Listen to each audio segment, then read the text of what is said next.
was all sky high. So no sudden movements, okay? If you feel a cough or a sneeze coming, you let me know, won't you? Very good. Now, gunpowder, very, very expensive stuff, very, very dangerous. Had to be used very sparingly.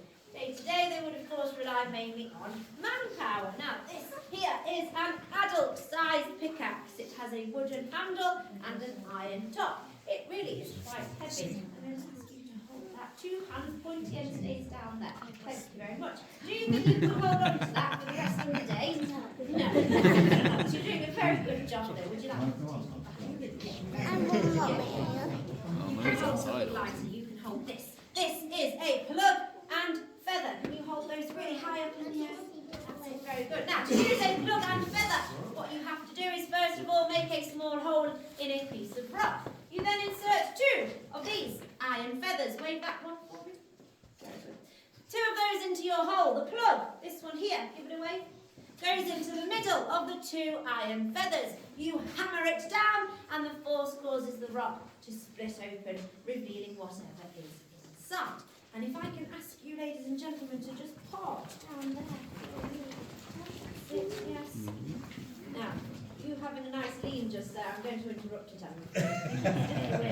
From the rock for me, that's where I'm going to shine my magic torch. Directly where you are. There, just there, in the rock there. That is a full set of plug and feather. It has been stuck in that rock for hundreds of years. If anybody would like a little sword in the stone moment, you are very welcome to try and remove it. Nobody knows what happens if it comes out, but we are jolly excited to find out. Okay, you can commence leaning again there. So thank you very much. Okay, right, now, once... Much stiller than that. Our lives are literally in your hands. Now, once they had collected enough lead, it was time to send it to the surface, and so it would be loaded to one of these. This is called a praf bucket. It is shaped so that it's slightly larger at the bottom than it is at the top. That is simply to stop it from becoming top heavy and tipping over as it's being pushed.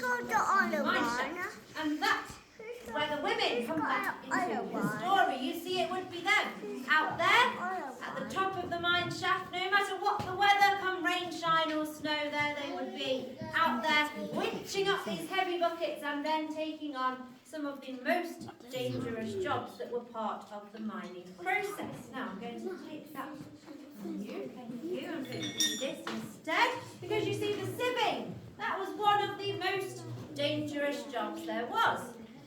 And I can see some of you looking, thinking, well, oh, that's cute. How much damage can one person possibly do with a sieve? Well, the answer is a lot. You see, they would wash and sieve through the dust and rubble at the bottom of their buckets to check for any tiny pieces of lead. They would also wash the larger pieces of lead before they melted it down. And this sieving process gave off a thick black dust known as vela. V-E-L-L-A. You breathe in too much of the veland and you find yourself with a rather nasty disease called plumbism. What plumbism does is it gets into your lungs and it makes you cough up blood. It turns your teeth, finger and toenails black, makes them fall out.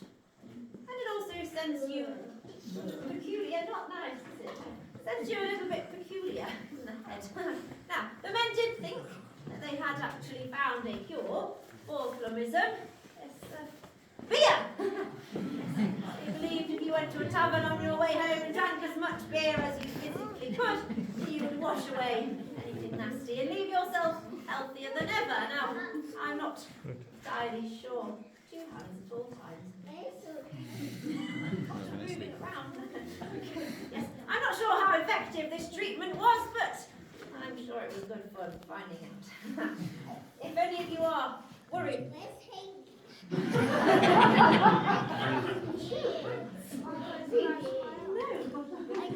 got that right, but you got it in. Okay, now, yes.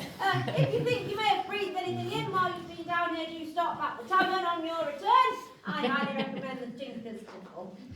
Now, where was I? Yes, the women. So, alongside the sieving, they would also begin the melting down of the lead so that it could be stored and shaped. This again would release all of those horrible toxins that they would breathe woman born or married into a mining family, well, you would be lucky if you made it to the age of 35 years old.